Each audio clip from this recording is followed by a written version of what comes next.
To solve this question, let's go ahead and take a look at our diagram.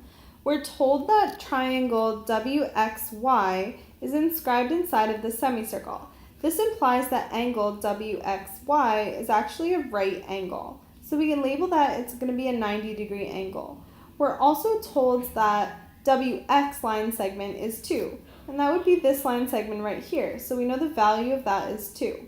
We're also told that line segment XY is 2 square root of 3. So that would correspond to this line segment right here, 2 square root of 3. These two legs of our triangle, WXY, actually represent a common ratio that we may see pop up a lot on the Gmat. This would be the 30, 60, 90 right triangle.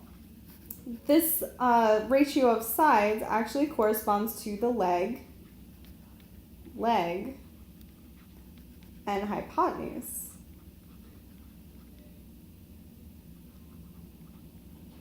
Which is normally written as a ratio of 1 to square root of 3 to 2.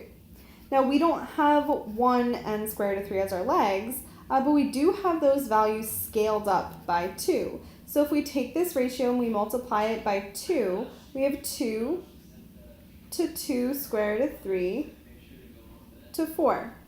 This means that we have our leg is 2, the other leg is 2 square root of 3, and that implies that our hypotenuse is actually 4. So if we think about our hypotenuse here, we actually have this distance, which is the line segment WY. And we could label that 4 for now in case we need it. Now if we know this total distance here, we actually will know the radius of our semicircle, which would be 2.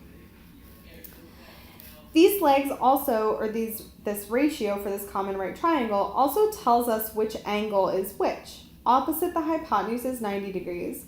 Opposite 2 square root of 3 will be 60 degrees, so that will be over here. And we also have opposite of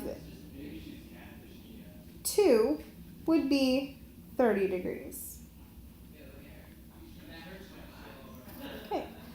Now, when we're talking about the length of the arc length of WX, we're actually talking about the length over here on the semicircle between the point W and X.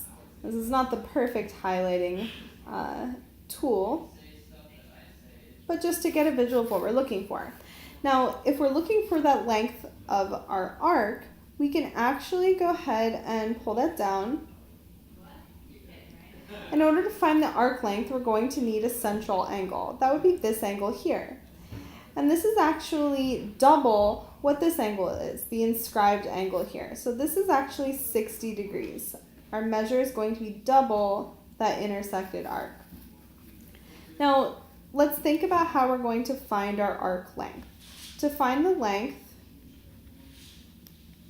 of arc WX, it's going to equal our circumference of our circle, the entire circle, times the central angle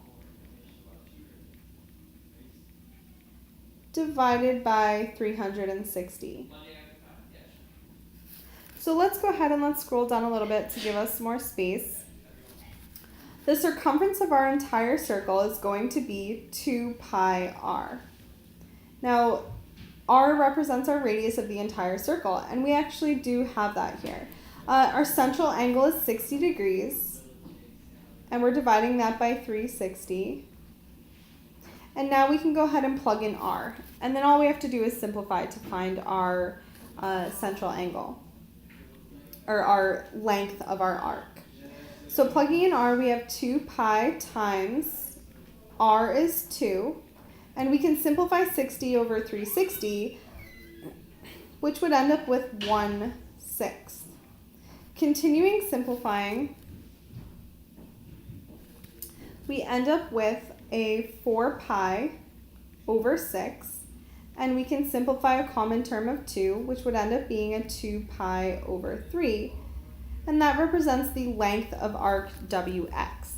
So if we scroll back up, we have 2 pi over 3 actually represents the arc length here. And we can choose our final answer is answer choice B, 2 pi over 3, or 2/3 times pi.